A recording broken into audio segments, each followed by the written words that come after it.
Hello everyone, happy season's greetings, happy festive season. This is your host Daniel. Welcome to the Random Ramblings channel and welcome to our latest installment of Random Reviews. I know it has been some time since I've uploaded content on this channel. I have done a poll recently. Do you consider Die Hard a Christmas movie? Please vote on that, depending on your opinion. If you have a suggestion for another poll you'd like to see, by all means, please put it down in the comment section below, or any other content you'd like to see me review. Now, a first for this channel, and a book that I do not like personally. However, as the old expression goes, do not judge a book by its cover. I'm going to review it. I'm referring to the Twilight book from the Twilight Saga series, written by Stephanie Meyer. The book that 15 years ago spawned the, either, depending on your perspective, the much-loved or hated Twilight Saga series, starring Robert Pattinson, who would later go on to be Batman, and Kristen Stewart from Catch That Kid 2004, and who went on to be Snow White and the Huntsman years later, and Princess Diana in another movie, whose name I cannot remember right at this moment. Anyway, the reason I have decided to do a book review and possibly music reviews in the future, for those of you on my channel and seeing there are 2 new playlists with no content inside, this is why I thought I'd expand my content. Please let me know if you like this. And anyway, we'll get to it. The book starts with, the book opens with a prologue stating that Bella discussing the manner of which she would like to die, feeling that if she died doing something good, such as dying in the place of someone she cared about, her death would be worth it, accepting her fate at the hands of a monster who is very polite and smiling at her in a very friendly way. The book then flashes back to Bella arriving in Forks. Forks, a town in America, is very gloomy and cold, the precise weather that Bella does not like, as she has for most of her life lived in Phoenix, Arizona, which is sunny and warm. The reason Bella is moving to Forks is because she's going to live with her father, Charlie, who is the chief of police. Interesting note here, Bella calls her father by his first name behind his back to everyone except Charlie, whom she calls Dad to his face. This I found very interesting, bordering on disrespect, but we will get into why I despise the Twilight series after this review.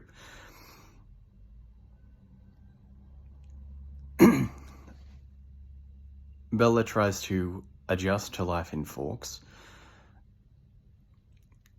unsuccessfully at first, feeling out of place, like she doesn't belong. At school, most people refer to her as Isabella Swan, a name she despises, as she insists on being called Bella, being a nickname for Bella, obviously. Sorry, Bella being a nickname for Isabella, obviously. As I've said before, the reason for this name, the Random Ramblings channel, is because I work off everything that's in my head, purely improv, and do not have a script in front of me, hence the Random Ramblings, you may notice. I digress. Bella does come across a boy whom she comes to know as Mike. Mike is very sweet, kind-hearted, and very chivalrous. Unfortunately for Bella, Bella realizes that Mike is interested in her in a romantic way and tries to spur his advances. Despite this, Mike continues to be very gracious and accepting of Bella's friendship, seemingly genuinely nice, and just happy to be Bella's friend, who seems to be one of the most genuine people in this whole story.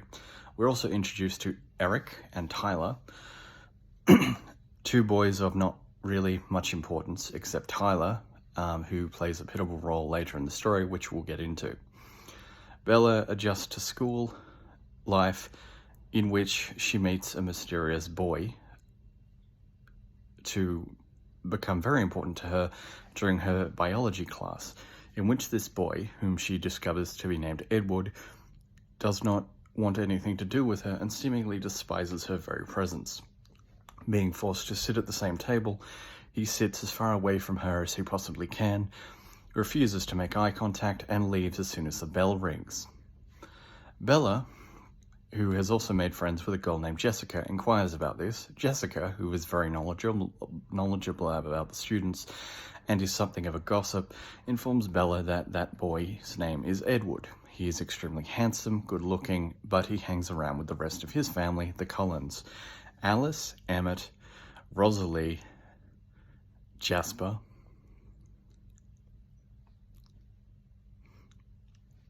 who all seem to sit together and do not associate with the other students. Please tell me down in the comments if I happen to have missed anybody in the Cullen family, which you no doubt will.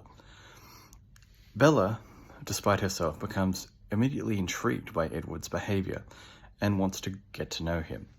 She happens across the receptionist on one of her days at school, where he overhears Edward pleading with the administration officer to be transferred out of biology. However, his request is denied, much to his fury. He then appears before Bella, glares at her seemingly, then walks off.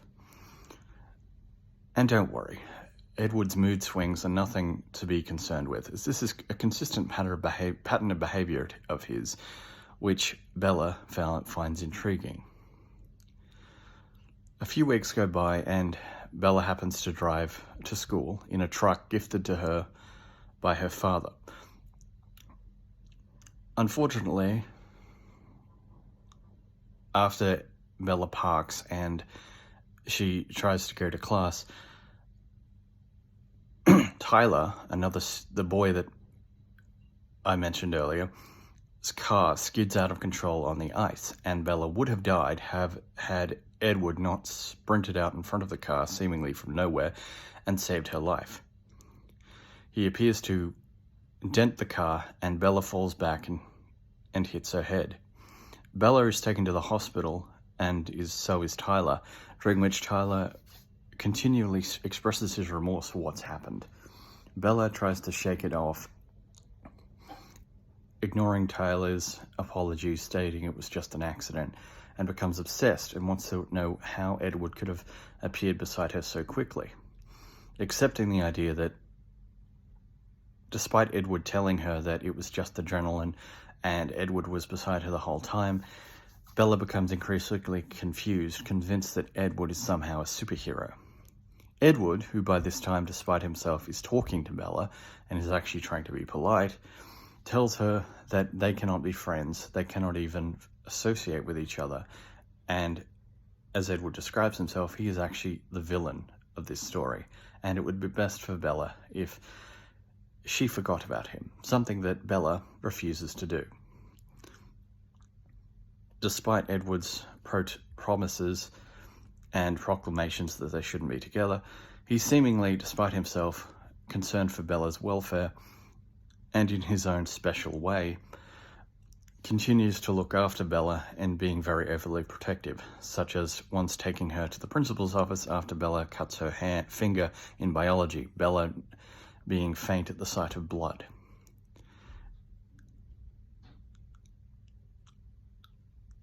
Bella and Edward also continue to be fascinated by each other at this point, but Bella is also not the only one prone to strange mood swings, being angry at Edward and often not appreciating his condescending tone by reacting in fury. This, however, seems to just amuse Edward. Case in point, when Charlie reintroduces Bella to an old family friend of his, Billy, and his son Jacob Black, another pivotal character throughout the Twilight series that we shall come to know soon, reintroduces him to Bella. Bella had known Jacob for years, since she was a young child, having spent time with Jacob and his friends whenever she went down to see Charlie. However, she was not close to Jacob's friends, or Jacob himself, being just acquaintances at this point. Bella invites Edward down to the beach for a school trip. For a catch-up over the weekend with some friends. Including Mike, Jessica, Lauren, and a bunch of other people whose names I forget at this point. Edward flatly tells her that he can't go, but then also warns Bella to be careful. This infuriates Bella, who storms off after being dropped off by Edward at home one afternoon. Amusingly, and ironically, in the next chapter, despite being furious with Edward the previous day, all Bella can think about during the school trip is why Edward has not come to the beach as she had invited him. There she initiates in conversation after running into Jacob Black, during which she pathetically tries to flirt with Jacob in order to get information from him, instead of asking him straight out about the Cullens. Jacob, seemingly oblivious to Bella's manipulation, now there's a sentence you'd never thought you'd hear, tells Bella, of a story in which the Cullens are known by legend as Cold Ones. Jacob's family, the ancestors, the Quillilets, excuse my pronunciation, being Native American and living on a reservation, tell tales of the Cullens being known as the Cold Ones or blood drinkers. Jacob plays this off as a joke and ridiculous superstition, something that Bella tries to believe as well. However, given all the incidents that happen, including Edward saving her life at first, this seems implausible. However, time goes on and Jessica invites Bella out for a girls' night out, given that prom is coming up soon and the girls want to get dresses. Bella, for her part, does not want to go to the dance, however, decides to go for a girls' night out. During this time, Bella goes off to a bookstore, separating herself from Jessica and her other friends, who go off to buy dresses. They intend to catch up for dinner later. However, Bella loses track of where she is going, and gets cornered by some men down an alley. She evades them, however, she realizes that in escaping one of the men, she was being herded merely to where the other men were. However, luckily, before any harm can come to Bella, who is thinking frantically of ways to defend herself, a car speeds up and frightens the men off. It is Edward. During the rescue of Bella, Edward furiously tries to distract himself by asking Bella to ask him questions or talk to him, thus distracting him, who is furious. He then reunites Bella with Jessica, but then politely asks Jessica whether it would be any position at all if he can take Bella to dinner. Jessica, seemingly charmed by Edward for no discernible reason, meekly accepts this. At their dinner date, in which Bella hardly eats, Edward charms the pants off the waitress, who ignores Bella like she is a wall hanging, devoting all her attention to Edward. Bella questions this behavior, to which Edward appears confused. They talk, and Edward chivalrously gives Bella his jacket, as Bella had lost hers, or rather it was with Jessica. That evening, after Edward drops Bella home, and after having a nightmare of a wolf chasing Bella, and Jacob telling Edward to run, telling Bella to run, and Edward telling her to trust him, she awakens from the nightmare. She then resolves and realizes that Edward is not only a vampire, but she is unconditionally and irreversibly in love with him. And so the love story begins. With this knowledge in mind, Bella eventually confronts Edward about his identity, to which Edward confesses that yes, he is indeed a vampire. His family, who are all vampires, drink animal blood in lieu of drinking human blood, as they deem it immoral to kill humans. They cannot age, so they move around town constantly. Edward, who is physically 17, as are his siblings, masquerade as school students, while his adoptive father, Chalistel, is a doctor, whose story becomes more apparent later in this book.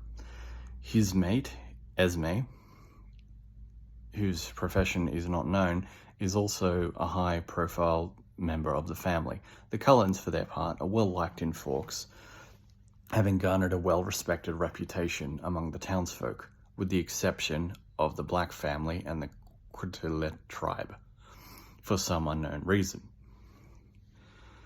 Bella and Edward eventually go on a date to a meadow, which includes Edward putting Bella on his back like a child and running to the meadow after driving in his truck. They then talk, and Edward describes his behavior being that of a predator and people who are attracted to him as prey, even referring, however metaphorically, to Bella being his brand of heroin, the fact that he is addicted to her and obsessed with her, and that his anger after they share a kiss in which Bella gives into her feelings and is too forward frightens Edward to the point of anger. Edward later explains that he is not angry at her, he is angry at himself, because if something were to happen to Bella, he would never forgive himself. And he also confesses that his initial saving of Bella's life was not actually out of compassion or the goodness of his heart, it was merely to stop his family's secret from being exposed, and to prevent her blood from spilling on the ground, which may cause Edward to go completely insane due to bloodlust. Bella, for her part, is not remotely embarrassed by this at all, or put off, or insulted by the fact that Edward is referring to her as a drug, and he is a drug addict. Furthermore, and astoundingly, it is revealed that Edward had been spying on Bella when she was sleeping. Bella is angry, but not because Edward spies on her while she is sleeping. It's because she sleep talks and has confessed her love for Edward in her sleep. Go figure. Later in the book, and yes, I may be skipping multiple parts of this story, so please feel free to point out all my errors in the comments and rip me to shreds. Why not? Any publicity is good publicity, I understand that. Anyway, after meeting Edward's family, who greet her warmly, except for Esme, who doesn't like the potential harm Bella may cause to her family, they go have a baseball game, which must be played during a thunderstorm, as it is revealed that when they swing the bat, the ball cracks like thunder. During the game, which, as in comparison to the movie, Bella just talks to Esme about the vampires instead of acting as referee. And no, she does not tell Rosalie she is out, nor does Edward at any point in the book, while putting Bella on his back, call her Spider Monkey. Thank Christ. A new group of vampires are introduced. James, Victoria, and Laurent. Laurent, appearing to be the leader, engages in conversation with Celestial. However, Edward, sensing James' predatory nature and bloodlust for Bella for some reason, Bella's blood provides instant attraction and longing from vampires, decides to get Bella away. He, Emmett, and Alice all accompany Bella to her house, and Bella devises a rather ingenious plan to get away. She would return to Phoenix, where her mother is, believing that the obvious course of action would be so preposterous to James that Phoenix would legitimately be the last place he would look. Alice, who has precognitive or psychic abilities, and to be honest is the only likable member of the Cullens, acts as guide and is able to pick up on James' pattern of behavior by glimpsing into the future. They are also accompanied by Emmett and Jasper, while Edward splits off from the group. Emmett accompanies Bella and Edward and Alice back to Bella's home. Meanwhile, the rest will split off and lure the other vampires away. Laurent, who met up briefly with the Cullens at the house before Bella decides to go back to Phoenix, expresses his reluctance and non-committal to catching Bella and agrees to leave in peace, stating that James is the actual leader of the coven, not himself, and that he has no control over James' behavior, but agrees to leave without harming or wanting to cause no trouble. Chester lets him leave. Thanks for the help. Bella stages a breakup with Edward by screaming at him and telling her father, Charlie, that she does not want to live in Forks anymore because of Edward. I should note here that Bella only went to Forks because her mother had gotten remarried, which is ironic considering she doesn't appear to like either of her parents. Anyway, referring to her mother as Renee as well behind her back in front of everyone else. Okay, I get it. It's not the first time children refer to their parents by their first names. Hell, look at Scout in To Kill a Mockingbird. But to be fair, that was a different book. It's a classic book, and who the hell doesn't like Scout? But I digress. In Phoenix, Bella, accompanied by Jasper and Alice, spend a few miserable days in a hotel. Alice constantly trying to track James' movements, and Bella being continually worried about the situation with Edward and her family. However, things change when she gets a phone call from her mother, and then James picks up the phone stating that he has Bella's mother hostage. Bella, devising a plan to save her mother, and accompanying Jasper and Alice to the airport, during which time they are supposed to reunite with Edward, devises a plan and sneaks away from Jasper under the guise of going to the bathroom. She then manages to break into the gym, the dance studio rather, where the vision interpreted to her by Alice has taken place, the place with the golden mirrors. There James confronts Bella, revealing that Bella's mother was not in danger at all, having mastered, for some inexplicable reason, the use of a VCR and an old videotape in which Bella's mother was chastising Bella for nearly falling into the pool and scaring her. The mastery with technology aside, Bella appears to be dead meat, trying to run away from James, but being caught in the process and being bitten. However, Bella is saved by Edward and his family, Jasper and Emmett taking away James and pulling him off of Bella. Bella hallucinating Edward as an angel and screaming in grief.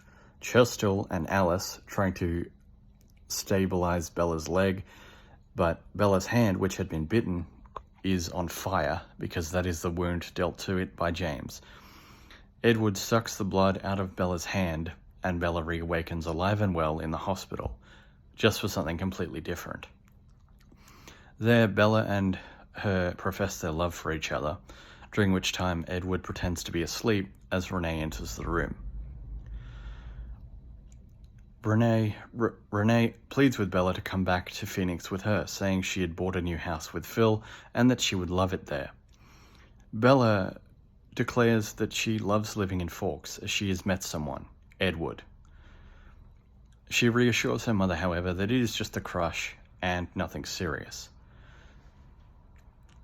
Relieved by this and that her daughter seems happy for the moment, Renee goes off to be with goes away, promising to come back later, eventually, or call her, and goes off to see Phil, who had arrived.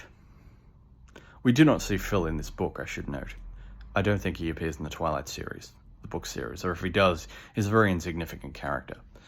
I digress. Throughout the book, Bella has expressed the desire to become a vampire, something Edward is extremely against, as he does not wish Bella to become a monster. Bella, for her part, insists that it is her choice to do so, and that being with Edward is the only thing she wants to be. This creates what Edward terms as an impasse. Edward does not wish to talk about this anymore, but they resolve to stay together for the time being. In the epilogue of the book, Bella is being taken to the dance, her leg still in a cast, and her arm in a cast. She is furious with Edward for something completely different, as Alice had taken it upon herself to make Bella look absolutely gorgeous for the prom dance. It is then revealed on the drive there that Tyler wishing to speak to Bella and ask her out. However, Edward, being the gentleman he is, politely, but also in classic Edward Cullen fashion, condescendingly tells Tyler that Bella is with someone else. Much to Tyler's indignation, and much to Charlie's confusion and shock, as he had been furious with Edward, still believing the lie that Edward was the reason Bella tried to leave Forks and scream at her father. However, he seems to accept the fact that they are together for the moment, curfews and other parental punishments aside. There at the dance, Edward and Bella share a dance before being interrupted by Jacob Black, who wishes to have a word with Bella. While awkwardly dancing together, Jacob admits he does like Bella, but is disappointed to know that she is with Edward. Seemingly understanding and feeling sorry for Jake, Bella still accepts him as a friend. The book ends with Edward and Bella dancing together with the rest of the Cullen family, and Bella feeling that for the moment things are where they should be, but still determined to become a vampire at any cost, feeling that being with Edward is the best part of her life. Well, that was Twilight. I apologize for potentially missing out key aspects of the story and or getting things out of order. It was not an easy thing to read the book, as I had to stop every now and then, every few pages, if I'm being frank, because Bella Swan is a complete and utter narcissist. She is completely self-absorbed, only thinks of herself, very rarely thinks of her family, and yes, if she does, she thinks of her parents in first-name terms. Yes, she does do heroic things, or try to, such as going off to save her mother from James. However, in the hospital, she does a 180 by stating that she can't be held responsible for taking care of her parents as a reason for wanting to become a vampire,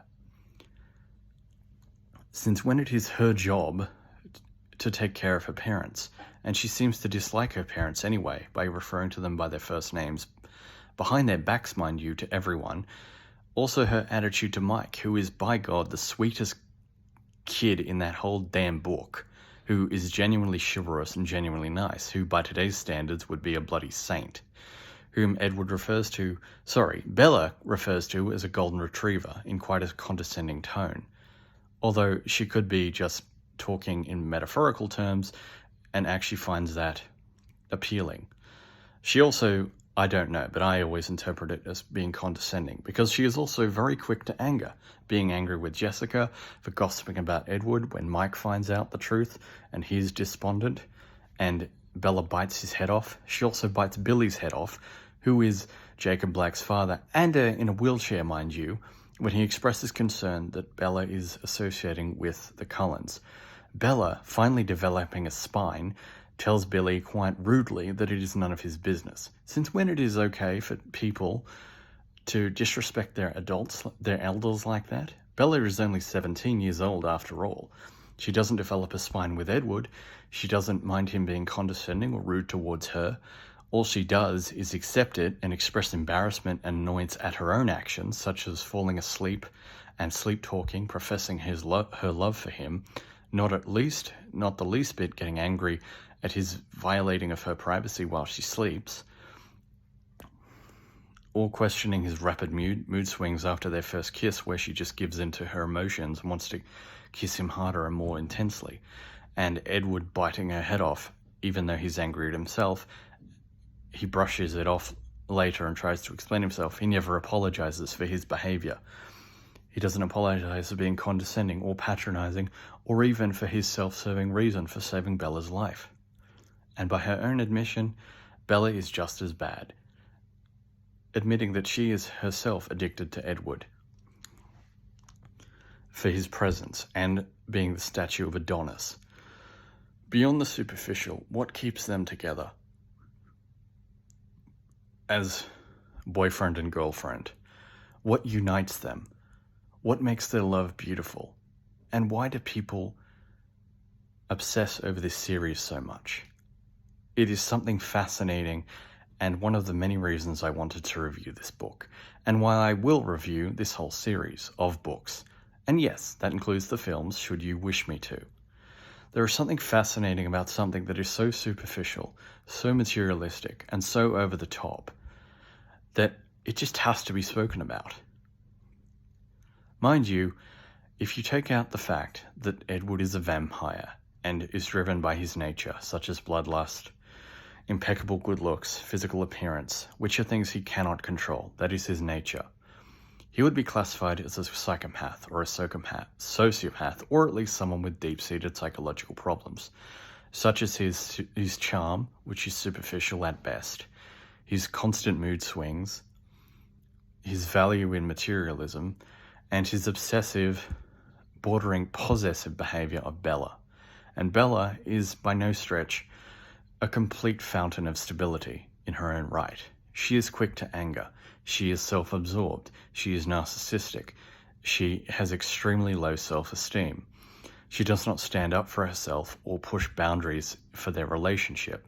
Instead, she obsessively and consistently pleads with Edward to become a vampire.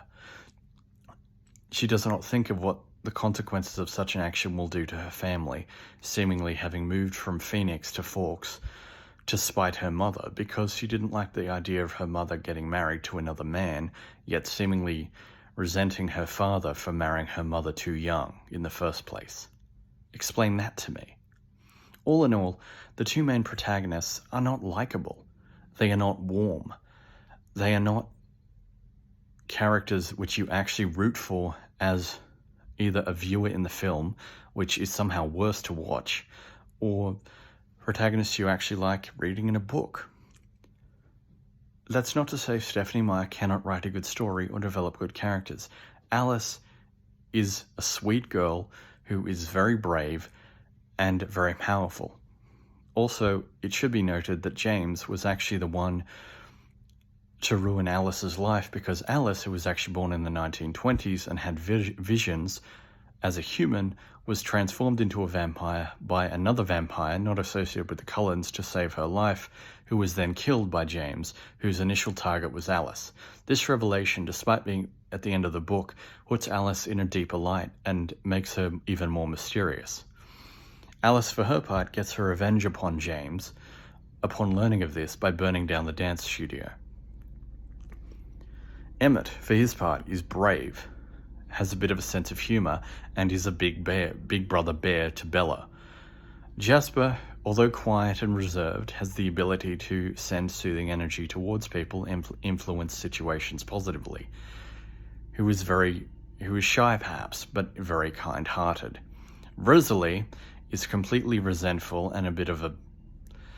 Well, she's not very nice, and no, I'm not going to say what she is because I don't want to be demonetized should this series one day prompt me to get monetized. At the moment, having only a few subscribers and nowhere near enough viewing time, that's an impossibility at this point. I digress. That's not to say that Stephanie Meyer cannot, to my original point, write good characters, because she can. A lot of the current Cullen family are interesting. There is a whole chapter devoted to Chestel, which, yes, as I am saying this, I realize I skipped over. My mistake. Point is, he was a compassionate man, a man of science, whose father was an extremely religious clergy who deemed vampires evil. The irony being, Chester was cornered by a vampire, bitten, and then hid. Although he could not bring himself to feast upon human blood, he devised over centuries a plan and a methodology that would enable him to retain his humanity while feeding and remaining immortal, thus becoming a doctor and only feasting upon animal blood. Very interesting. Even Esme is depicted as a sweet woman with a good heart. Charlie, upstanding police officer, chief of police, who loves his daughter. Renee, for her part, seems a bit flighty and a bit impulsive, but still loves her daughter. Case in point, not all these characters are bad, but when you have the two main characters who are not very likable, you do not have a recipe for a good story. And when you have the two main actors in a film portrayal of said characters acting like they want to jump off a cliff because life is so meaningless and miserable, who have that chemistry of wet cardboard or drying paint, and as an audience member, you want to jump out the nearest window and parachute down, you don't have a good recipe for a movie either. But that's just my opinion. What do you think of the Twilight book series? How do you like my review? Did I miss anything? If I did, please feel free in the comments or down below and leave a suggestion for another random review you would like to see. Would you like me to review the film in comparison and compare the book and the film? Thank you very much for watching. And in case I don't upload any more content prior to the new year, Happy Hanukkah, Merry Christmas, Happy Festivus, Happy Holidays everyone. Stay safe, be cool, stay cool. I'm your host Daniel, and I will see you next time.